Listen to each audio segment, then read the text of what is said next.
अजित पवारांकडून राजकोटवर पुतळा दुर्घटनेची पाहणी करण्यात आली आहे। आज सकाळीच अजित पवार राजकोट किल्ल्यावर पोहोचले।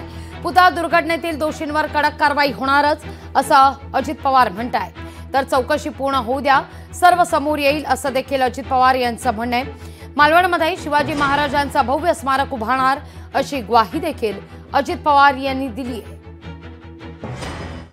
संपूर्ण चौकशी केली जाणार आहे। चौकशीला सुरुवात त्या ठिकाणी केली आहे।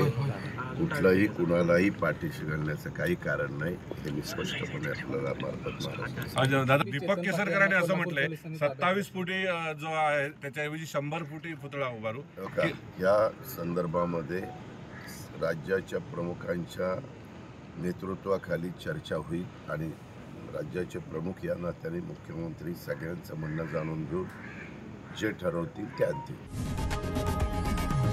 लोकशाही मराठी ऐका, पहा, जागरूक रहा।